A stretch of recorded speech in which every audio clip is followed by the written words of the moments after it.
Assalamualaikum warahmatullahi wabarakatuh. Perkenalkan, nama saya Ramadhani Karima, mahasiswi dari program studi komunikasi penyiaran Islam tahun 2018 dengan NIM 1830501141. Kali ini saya akan membahas tentang teknik lobby dan negosiasi dengan tema menawarkan produk atau jasa dari satu perusahaan. Setiap orang pasti sudah pernah melakukan lobby dan negosiasi. Bahkan, kita sudah banyak dilatih sejak kecil. Misalnya ketika bernegosiasi dengan orang tua kita mengenai uang saku atau bernegosiasi. Setiap orang juga pernah melakukan lobby, misalnya menyarankan model baju kepada teman atau berusaha mengajak teman kita untuk pergi bermain. Sebagai seorang PR, kita memiliki atau wajib memiliki kemampuan lobby dan negosiasi. Dalam berbagai pekerjaan seorang PR, seringkali dipertemukan dengan berbagai masalah yang harus diselesaikan. Dalam menyelesaikan masalah, ada kalanya kita harus melakukan lobby dan melakukan berbagai pertemuan perundingan yang disebut sebagai negosiasi. Sepertinya terlihat mudah, namun lobby dan negosiasi adalah skill yang harus dipelajari. Bahkan, banyak yang berpendapat jika semakin sering melakukan lobby, maka akan semakin menjadi ahli. Demikian juga dengan negosiasi. Semakin sering menyelesaikan masalah dan melakukan negosiasi, maka kita akan terlatih untuk menjadi negosiator yang handal. Lobby dan negosiasi dilakukan bukan tanpa tujuan. Berbagai hal yang dapat melatar belakangi lobby dan negosiasi adalah adanya permasalahan antara kedua belah pihak, sehingga secara terbuka, saling mendekat dan secara sukarela mendiskusikan perbedaan dan mencoba mencapai keputusan bersama yang menjadi topik permasalahan.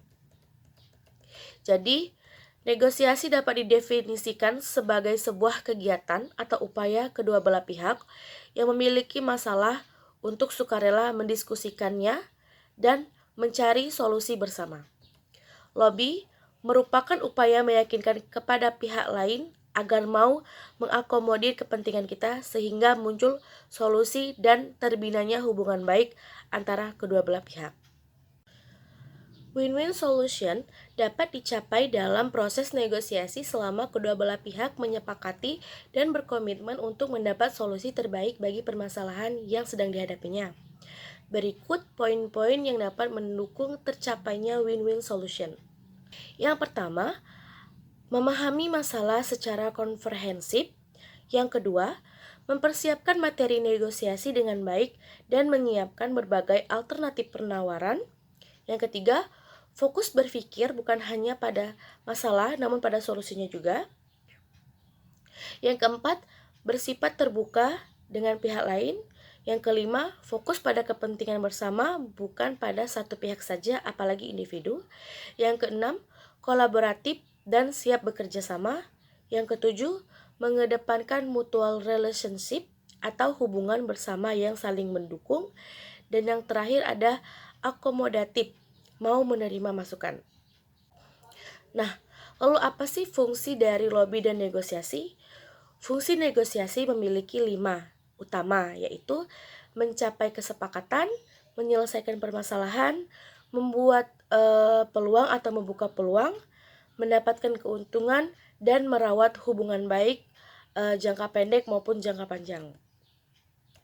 Sedangkan lobby memiliki fungsi untuk melindungi berbagai kepentingan perusahaan atau individu, membuka komunikasi, memperlancar upaya negosiasi, serta meningkatkan sinergi dengan pihak lain.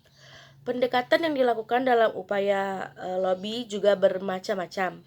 Bisa dilakukan dengan melakukan pendekatan dengan pengambilan keputusan melalui orang dekat atau lingkaran yang pengambilan keputusan, melakukan pendekatan kemasyarakatan maupun secara organisasional.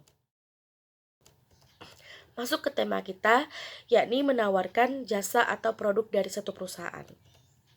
Saya di sini selaku pihak melobi atau pihak yang pelobi.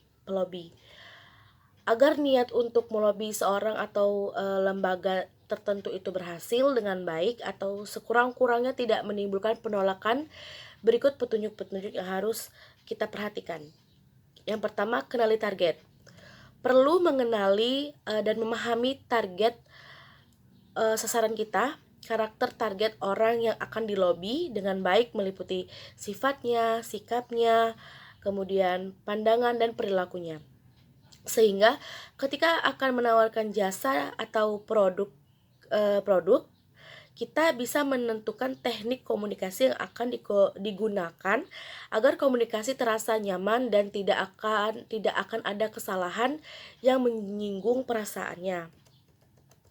Kemudian yang kedua, penampilan yang baik. Kesan pertama kali bertemu terlihat dari cara berpenampilan, sehingga pelobi diharap berpenampilan yang wangi, rapi, dan menarik. Selain itu harus dilengkapi dengan kemampuan presentasi yang baik pula pada saat kita mengutarakan penawaran jasa dan produk yang akan ditawarkan. Juga kepribadian dengan pembawaan yang tenang dan mampu mencairkan suasana. Yang ketiga ada kuasai situasi dan kondisi. Penyampaian pesan sebaiknya disesuaikan tempat dan situasinya. Apakah di kantor, di kafe, di rumah, atau di tempat lainnya.